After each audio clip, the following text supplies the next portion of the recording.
और बात करते हैं एक बड़ी खबर की। उत्तराखंड में 2 दिन दिवाली की छुट्टी होगी। 1 नवंबर को भी छुट्टी होगी। 31 अक्टूबर और 1 नवंबर को यानी 2 दिन दिवाली की छुट्टी होगी। थोड़ी देर पहले हमने आपको बताया था कि उत्तर प्रदेश में भी 2 दिन दिवाली की छुट्टी की घोषणा की गई है सरकार की तरफ से। 31 अक्टूबर और 1 नवंबर को दिवाली की छुट्टी होगी, यानी दिवाली 2 दिन मनाई जाएगी। और अभी जानकारी मिल रही है कि उत्तराखंड सरकार ने भी यही फैसला किया है। अब उत्तराखंड में भी सरकारी अधिकारियों और कर्मचारियों को 31 अक्टूबर और 1 नवंबर यानी 2 दिन सरकारी छुट्टी मिलने वाली है। और उत्तराखंड से हमारे वरिष्ठ सहयोगी अनुपम त्रिवेदी जी हमारे साथ जुड़ चुके हैं। अनुपम जी, एक प्रकार से दिवाली का बड़ा तोहफा सरकारी कर्मचारियों के लिए, पहले डीए बढ़ाया गया और अभी छुट्टी 2 दिन कर दी गई। देखिए अमित, बिल्कुल बात सही है कि 2 दिन छुट्टी के पीछे असल में तर्क ये है कि उत्तराखंड में दिवाली को लेकर बड़ा कंफ्यूजन की स्थिति थी। अलग अलग ज्योतिषियों ने, बद्री केदार मंत्री समिति ने हालांकि ये कहा कि 1 तारीख को मनाई जाएगी, 1 नवंबर को मनाई जाएगी, लेकिन बावजूद इसके देहरादून, हल्द्वानी और खासकर ऐसे जो मैदानी एरिया है वहाँ कल मनाई जा रही है, यानी कि 31 तारीख को मनाई जा रही है। तो इसी सब उहापोह के बीच में ये सरकार ने पहले एक आदेश निकाला था 31 अक्टूबर की छुट्टी का, लेकिन फिर बात आई जब पहाड़ों में मनाई जाएगी तो वहां के कर्मचारी क्या करेंगे। तो लिहाजा 2 दिन दिवाली अब उत्तराखंड में मनाई जा रही है, तो 2 दिन का ये अवकाश हो गया है। और जाहिर है पूरा वीकेंड भी अब छुट्टियां हो गई हैं संडे तक की, तो कर्मचारियों की फिलहाल बल्ले बल्ले, जैसा आपने कहा पहले डीए बढ़ा है, उसके बाद अब छुट्टी हो जी 31 से लेकर 3 तारीख तक यानी 4 दिन की दिवाली हो गई है, बल्ले बल्ले हो गई है सभी कर्मचारियों के। बहुत बहुत शुक्रिया अनुपम जी आपका हमारे साथ जुड़ने के लिए और जानकारी हम तक पहुंचाने के लिए। तो उत्तराखंड सरकार ने भी 2 दिन दिवाली की छुट्टी की है, 31 अक्टूबर 1 नवंबर। तो कुल मिलाकर सरकारी कर्मचारियों को एक तरफ बढ़ा हुआ डीए मिलेगा। सरकार ने कल ही अनाउंसमेंट किया कि 1 जुलाई से बढ़ा हुआ डीए लागू माना जाएगा और आज सरकार की तरफ से घोषणा की गई है कि 31 अक्टूबर और 1 नवंबर यानी 2 दिन दिवाली की छुट्टी होगी। क्योंकि कहीं कहीं लोग 31 अक्टूबर को दिवाली मना रहे थे तो पहाड़ी इलाकों में 1 नवंबर को मना रहे थे, लिहाजा सरकार ने तय किया कि अब 2 दिन दिवाली की छुट्टी होगी।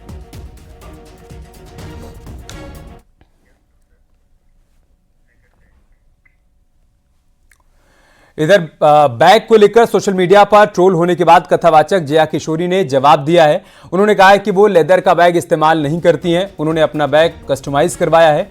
उन्होंने इसके साथ ये भी कहा कि वो कोई साधु संत या फिर पुजारी नहीं है। दरअसल कथावाचक और सोशल मीडिया में अपनी पहचान बनाने वाली जया किशोरी के बैग को लेकर सोशल मीडिया पर चौंकाने वाला दावा किया गया था। बताया गया कि श्रीमद् भगवत गीता का पाठ करने वाली जया किशोरी 2 लाख रुपए से ज़्यादा कम महंगा बैग लेकर चलती हैं। यही नहीं, वो जो बैग लेकर चलती हैं वो लेदर का बना हुआ है और इसी पर अब उनकी सफाई आई है।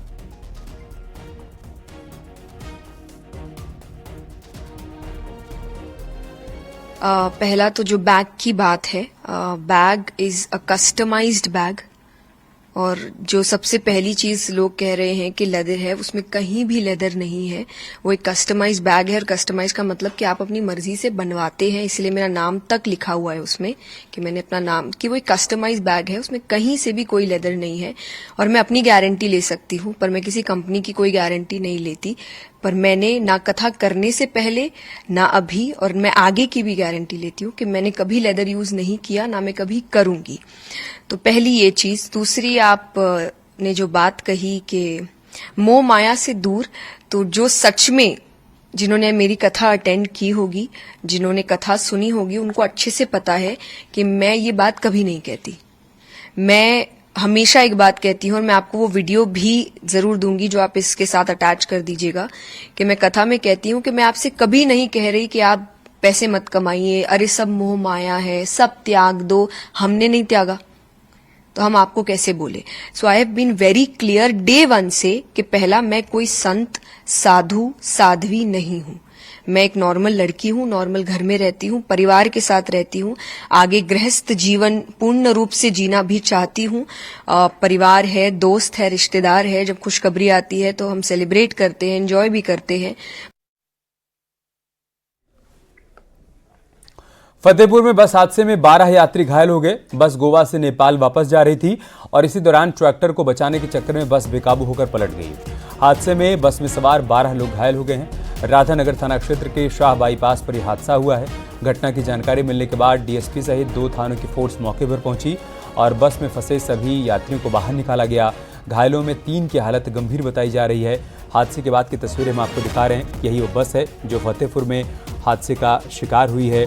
गोवा से नेपाल जा रही थी बस और इसी दौरान जब फतेहपुर पहुंची अनियंत्रित होकर ये बस पलट गई है।